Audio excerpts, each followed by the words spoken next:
ships you built, 150 souls on board. One ship and 53 remained by the time you made landfall.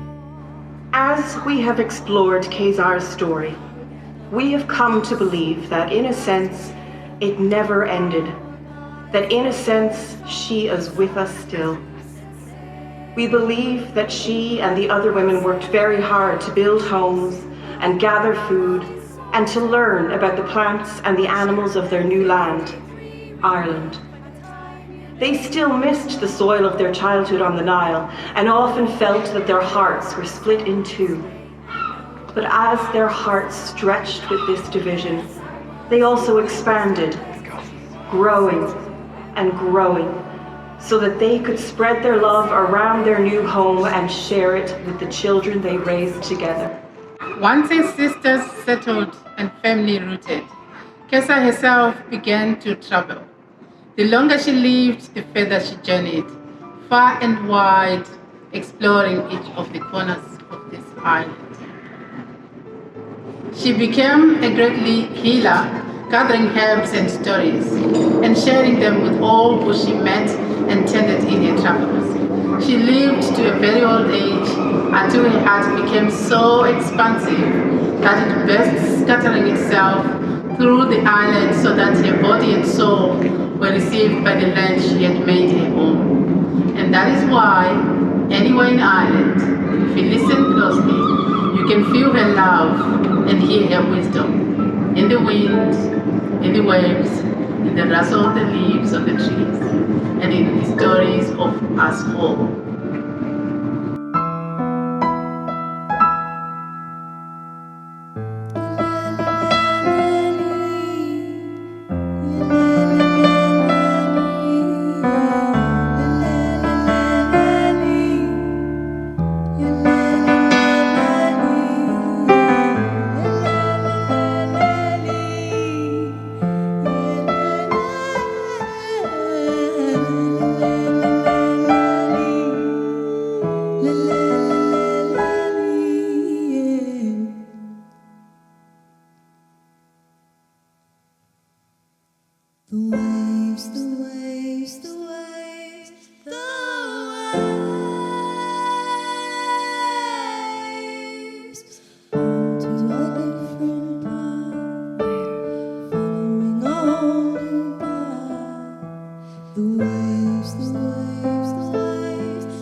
In a time so long ago that the truth is forgotten, there is a story of courage, community, and love that is seldom told, yet lived every day across every age by every woman. This is the story of all women. This is my story. I am Cessair.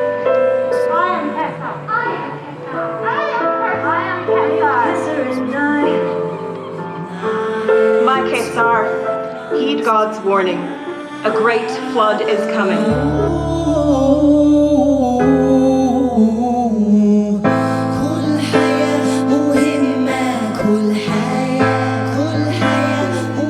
Story about traveling and making me home, but rather about someone who gave me the courage and resilience to build in my hour's darkness, in my time of need. How you doing? My name is Sharon and I'm going to tell the story of my friend Marie.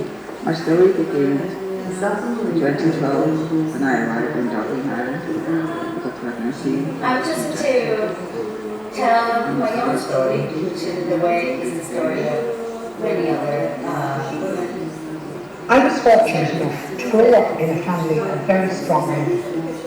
My grandmother was a benign matriarch, and she had 5 wonderful daughters, including my mother. I'd like to share a story from my experience.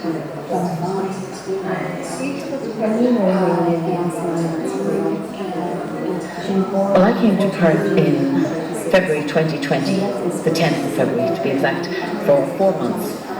And then, of course, after a month or so, the whole world turned under sexist, didn't it?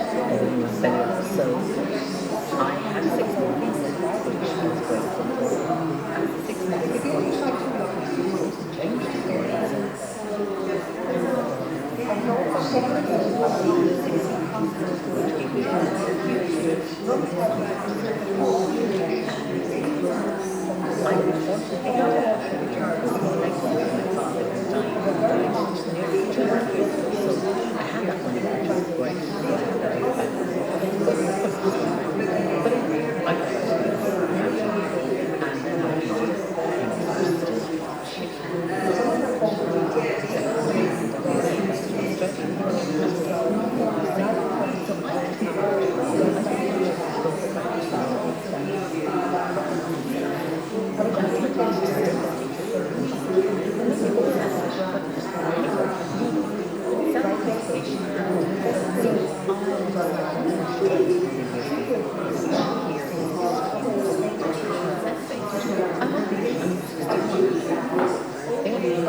القارب